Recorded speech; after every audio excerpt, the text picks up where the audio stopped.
कहानी की शुरुआत में हम एक रूबी नाम की डॉग को जंगल में खेलता हुआ देखते हैं, जहां उसकी केयरटेकर पैट उसे हॉट डॉग का लालच देके अपने पास बुला रही होती है और प्यार से अपने साथ लेके चली जाती है। दरअसल पैट एक एनिमल शेल्टर में काम करती है जो रूबी को वापस शेल्टर ले आती है, जहां और डॉग्स भी मौजूद होते हैं। और आज रूबी को एडॉप्शन के लिए कोई लेने आने वाला होता है। वहां पैट अपने साथ काम करने वाले रिक को बताती है कि वो अपने पति की वजह से रूबी को साथ नहीं रख सकती। हमें पता चलता है कि रूबी को एनिमल शेल्टर में रहते हुए 6 महीने हो चुके हैं और वो 8 घरों से वापस आ चुकी है क्योंकि वो बहुत मस्ती करती है। फिर पैट रूबी को नए इलाके एडॉप्शन के लिए तैयार कर रही होती है और रूबी वहाँ भी मस्ती करने लगती है। जब एक परिवार रूबी को अपने साथ ले जा रहा होता है तब रिक पैट से कहता है कि अगर रूबी इस बार भी वापस आ गई तो उसे जहर का इंजेक्शन दे के मारना ही होगा। दूसरी तरफ हम पुलिस ऑफिसर डैन को तैयार होते हुए देखते हैं, जो अपनी बीवी और बच्चे को बाय बोल के चला जाता है। रास्ते में वो कुछ पुलिस वालों की गाड़ियों को देख के रुक जाता है। वहाँ K9 टीम जो डॉग्स की मदद से छानबीन करती है, वो ड्रग्स की तलाश कर रही होती है। वहीं डैन की मुलाकात रिटायर्ड पुलिस ऑफिसर ब्रैडी से होती है। डैन K9 टीम के डॉग्स की तारीफ करता हुआ कहता है कि वो भी एक दिन K9 टीम का हिस्सा बनेगा। फिर डैन पुलिस स्टेशन पहुंचता है जहां एक सीनियर ऑफिसर मीटिंग ले रही होती है। वहां हमें पता चलता है कि डैन पिछले 8 साल से K9 टीम का एग्जाम दे रहा है। मीटिंग के बाद डैन सीनियर ऑफिसर से रिकमेंडेशन लेटर मांगता है। दरअसल ये उसका आखिरी मौका होता है क्योंकि K9 का एग्ज़ाम 30 साल से कम उम्र के लोग दे सकते हैं और वो 29 साल का है। फिर डैन K9 टीम के सीनियर ऑफिसर जरेला से मिलने जाता है, जहां डैन घबराया हुआ अपने बारे में बताने लगता है कि क्यों वो सही ऑफिसर है K9 टीम के लिए। जरेला डैन से कहता है कि वो एक अच्छा इंसान है मगर K9 टीम के लिए अभी तैयार नहीं है। जरेला ये भी बताता है कि एक ट्रेंड जर्मन शेफर्ड $10,000 का आता है और अभी डिपार्टमेंट के पास खरीदने के लिए पैसे नहीं हैं। डैन वहां से बाहर निकल के फ़ोन पे अपनी पत्नी से जर्मन शेफर्ड डॉग खरीदने के बारे में सलाह करता है। तभी उसकी पत्नी बताती है कि वो प्रेग्नेंट है और ये खबर सुनते ही डैन खुशी से झूम उठता है। डैन की पत्नी कहती है कि अभी उसे K9 टीम के बारे में नहीं सोचना चाहिए, लेकिन डैन अपनी पत्नी को बताता है कि K9 टीम में जाने से उसकी सैलरी भी बढ़ेगी और वो सारे लोन्स चुका पाएंगी। फिर डैन ट्रेनिंग एरिया में ब्रैडी से मिलता है और उससे जर्मन शेफर्ड डॉग के बारे में पूछता है, जहां ब्रैडी उसे बताता है कि K9 टीम में ज़रूरी नहीं कि जर्मन शेफर्ड हो, वो किसी भी और ब्रीड का डॉग हो सकता है, मगर उसका जवान और फुर्तीला होना ज़रूरी है। हम फिर से रूबी को देखते हैं जिसे कुछ दिन बाद वो परिवार एनिमल शेल्टर वापस छोड़ने आता है, ये कहता हुआ कि वो किसी की बात नहीं मानती, साथ ही भौंकती और काटती रहती है। जब रिक ऑफिस आता है तो वो रूबी को देख के बहुत परेशान होता है और कहता है कि आज शाम को रूबी को जहर का इंजेक्शन देके मारना होगा। तभी पैट लोगों को फ़ोन करने लगती है कि कोई रूबी को अडॉप्ट कर ले, मगर कोई तैयार नहीं होता। साथ ही उसका पति भी मना कर देता है, ये कहते हुए कि उनके घर में पहले से ही 4 बच्चे और बहुत सारे पेट्स मौजूद हैं। शाम होने से पहले डैन एनिमल शेल्टर पहुंच जाता है और पैट उसे वहां मौजूद डॉग्स दिखाती है, जहां डैन को रूबी अच्छी लगती है। साथ ही पैट उसे बताती है कि ये एक हाफ ऑस्ट्रेलियन शेफर्ड डॉग है जो बहुत समझदार होते हैं। फिर एनिमल शेल्टर के पार्क में डैन रूबी के साथ थोड़ी देर खेलता है, जहां दोनों एक दूसरे को पसंद करने लगते हैं और डैन रूबी के एडॉप्शन के पेपर्स पे साइन करता है। वहां रिक डैन को कहता है कि रूबी बहुत मस्ती करती है, साथ ही रूबी का खाना और बेड डैन को दे देता है। जब डैन रूबी को गाड़ी में बिठा के ले जा रहा होता है तब पैट उसे खिड़की से देख के खुशी से रोने लगती है क्योंकि अब रूबी को जहर का इंजेक्शन नहीं देना पड़ेगा। गाड़ी से उतरते ही रूबी फौरन घर के अंदर चली जाती है और इधर उधर भागने लगती है, मगर डैन उसे किसी तरह से पकड़ के अपने साथ ले जाता है।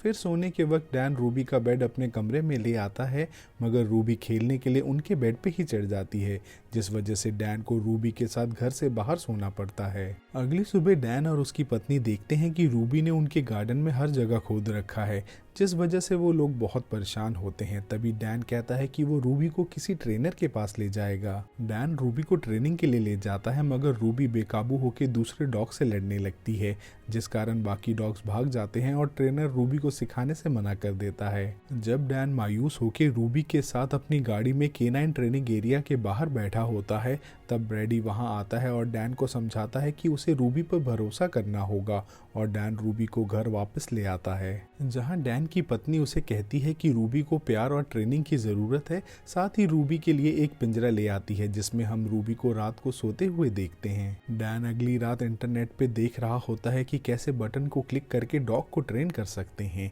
लेकिन रूबी उसकी बात नहीं मानती। तब डैन की पत्नी कहती है कि शायद जो इनाम तुम रूबी को दे रहे हो वो उसे पसंद ही नहीं। डैन अगले दिन एनिमल शेल्टर जाता है जहां उसे पैट से पता चलता है कि रूबी को हॉट डॉग पसंद है और वो उसके लिए कुछ भी करेगी, जिसके बाद डैन रूबी को हॉट डॉग का लालच देके ट्रेन करने लगता है। कुछ दिनों बाद एक रात को डैन केनाइन टेस्ट के लिए बहुत बेचैन होता है और अपने कमरे से बाहर निकल के रूबी को सहलाने लगता है।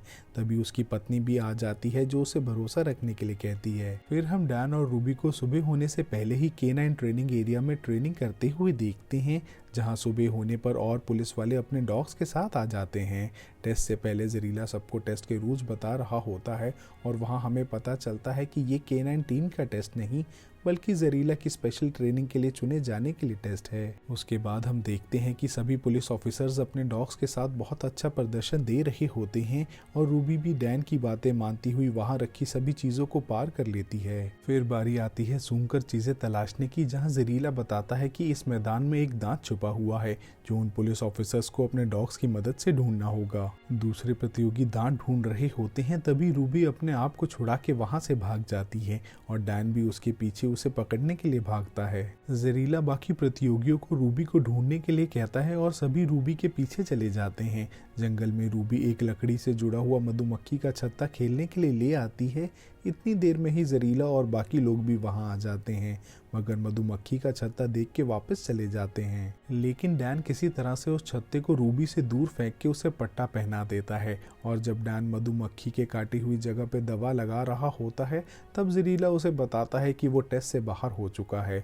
वहां हम जहरीला को ब्रेडी को कुछ इशारा करके जाते हुए देखते हैं। फिर हम डैन को उसके घर पे देखते हैं जो टेस्ट ना पास करने की वजह से बहुत मायूस होता है और उम्मीद हार चुका होता है, मगर उसकी पत्नी उसे हिम्मत रखने के लिए कहती है। अगले दिन डैन अपने बेटे और रूबी के साथ खेल रहा होता है, तब उसकी पत्नी रूबी के लिए हॉट डॉग्स लेके आती है और डैन को रूबी को घर पे ही ट्रेन करने की सलाह देती है। डैन अपनी पत्नी की बात समझ जाता है और खुशी से भागकर डस्टबिन में पड़ी डॉग ट्रेनिंग की किताब ले आता है। साथ ही रूबी को ट्रेन करने के बारे में सोचता हुआ बताता है कि केनाइन टेस्ट को पास करने के और भी तरीके हैं बिना जहरीला की ट्रेनिंग ज्वाइन किए, और वो अपनी छुट्टियों में रूबी को खुद ही ट्रेन करने का फैसला करता है।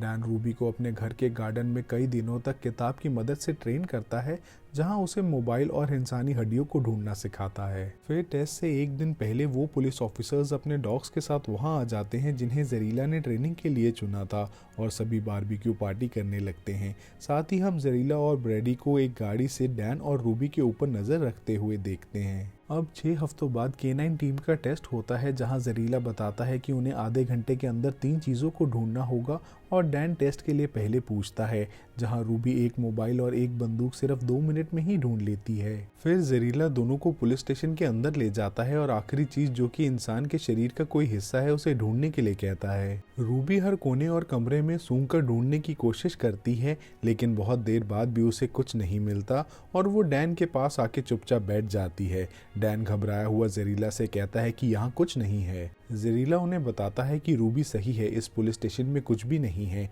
और दोनों को टेस्ट पास करने की मुबारकबाद देता है। डैन पुलिस स्टेशन के बाहर आके खुशी से सबको बताता है कि वो पास हो गया है, जहां बाकी लोग भी उसे मुबारकबाद देने लगते हैं। वहां जहरीला डैन को केनाइन जूनियर टीम में ज्वाइन करने को कहता है ताकि वो देख सके रूबी इस काम के काबिल भी है कि नहीं, जिसे सुन के डैन बहुत खुश होता है। फिर कई दिन बीत जाते हैं मगर डैन और रूबी की प्रैक्टिस जारी रहती है। देखते ही देखते एक रात को डैन को जहरीला का मैसेज आता है जिसमें डैन और रूबी को पास हुई हत्या की छानबीन के लिए बुलाया होता है। डैन और रूबी हादसे की जगह पे पहुंचते हैं जहां एक पुलिस ऑफिसर डैन को बताती है कि मुजरिम गिरफ्तार हो चुका है और शायद जिसकी हत्या हुई है वो यहीं कहीं दफन है। डैन रूबी का पट्टा खोल के उसे लाश ढूंढने के लिए कहता है और उसका पीछा करता है। रूबी तलाशी के दौरान घर के बाहर एक ऊंचे उठे हुए लकड़ी के फर्श पे बैठ जाती है और भौंकते हुए इशारा करती है कि वहाँ कुछ है, मगर डैन और दूसरी अफसर को उसके नीचे कुछ नहीं मिलता। साथ ही डैन को रूबी पे भरोसा ना होने के कारण वो दूसरे अफसर को वहाँ खोदने के लिए नहीं कहता और गुस्से से रूबी को वहां से ले जाता है। डैन घर वापस आके परेशान होता है क्योंकि उसे K9 टीम से निकाल दिया जाएगा। उसकी पत्नी उसे समझाने की कोशिश करती है कि सब ठीक हो जाएगा, मगर डैन बहुत परेशान होता है और वो रूबी को डांट के वहां से चला जाता है। तभी रूबी भी घर से निकल के गार्डन की बाउंड्री टापती हुई वहां से भाग जाती है। अगले दिन जब डैन रूबी को खाने के लिए बुलाता है तब उसे पता चलता है कि रूबी भाग चुकी है। डैन तैयार होकर अपनी पत्नी से कहता है कि सब उसकी गलती थी और रूबी को ढूंढने के लिए निकल जाता है। डैन गाड़ी से रूबी का नाम चिल्लाता हुआ उसे पूरे शहर में ढूंढ रहा होता है। तभी उसे जरीला का फोन आता है जो बताता है कि लाश वहीं दफन थी, 3 इंच सीमेंट के नीचे, जहां रूबी ने इशारा किया था, जिसकी खबर उन्हें वहां पास में रहने वाले लोगों से मिली। दूसरी तरफ डैन की पत्नी और उसका पड़ोसी भी रूबी को घर के आसपास ढूंढ रहे होते हैं और डैन रूबी को ढूंढता हुआ एनिमल शेल्टर पहुंचता है, मगर उसे रिक से पता चलता है कि रूबी वहां भी नहीं आई। और जब डैन एनिमल शेल्टर के बाहर होता है तो उसे दोबारा से जरीला का फोन आता है जो डैन को रूबी के साथ एक बच्चे को ढूंढने के लिए बुलाता है, मगर डैन कहता है कि रूबी भाग गई है, जिस पे जरीला डैन से रूबी को ढूंढकर बताए गए पते पे पहुंचने को कहता है। डैन बारिश में रूबी को ढूंढने के दौरान एक पुल पे उसका नाम चिल्लाता हुआ कहता है कि गलती उसकी थी, उसे रूबी पे भरोसा करना चाहिए था, और वहां से जाने लगता है। दरअसल रूबी उसी पुल के नीचे होती है मगर नाराज होने की वजह से बाहर नहीं आती।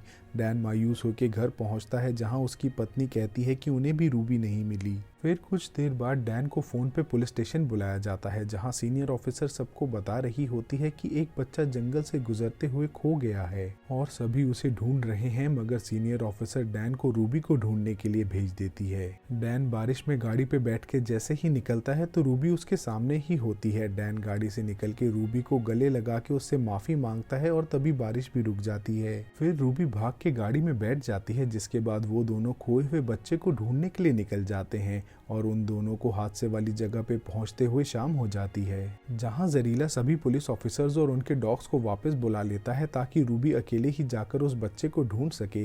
जरीला डैन को एक मैप दिखा के बताता है कि जंगल में किस जगह वो बच्चा लापता हुआ था। फिर डैन रूबी का पट्टा खोल के उसे बच्चे को ढूंढने के लिए कहता है। रूबी जंगल की तरफ भाग जाती है और डैन उसका पीछा करता है।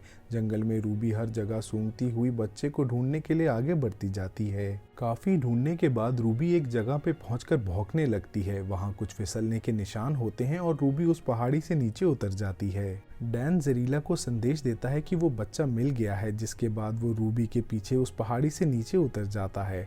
वहां डैन उस बच्चे की छाती दबाता हुआ उसके मुंह में सांस भर के उसे होश में ले आता है। साथ ही बच्चे को ठंड से बचाने के लिए अपनी जैकेट भी उस पर डाल देता है। वो बच्चा डैन को बताता है कि उसका पैर टूट चुका है। फिर डैन जरीला को वहां की लोकेशन बताने लगता है, मगर जल्दी ही समझ जाता है कि वहां सिग्नल नहीं आ रहे। तभी रूबी जोर जोर से भौंकती है, जिससे जरीला और बाकी पुलिस वालों को पता चल सके कि वो कहाँ हैं। डैन रूबी को भौंकते रहने के लिए कहता है और जरीला अपने साथियों के साथ रूबी की आवाज का पीछा करते हुए उन तक पहुंच जाता है। हम कुछ देर बाद का सीन देखते हैं जहां बच्चे का इलाज एम्बुलेंस में चल रहा होता है और साथ ही जरीला डैन को शाबाशी दे रहा होता है। जिसके बाद उस बच्चे की मां डैन से मिलने आती है। दरअसल वो पैट होती है जो एनिमल शेल्टर में काम करती थी। पैट रूबी को गले लगा के उसे शुक्रिया कहती है और फिर डैन को गले लगा के उसे भी शुक्रिया कह के वहां से अपने बेटे के पास चली जाती है। फिर जरीला डैन को K9 का बैच देके उसे टीम का परमानेंट हिस्सा बना लेता है। साथ ही वहां डैन को पता चलता है कि ब्रेडी जरीला के कहने पे उसकी मदद कर रहा था।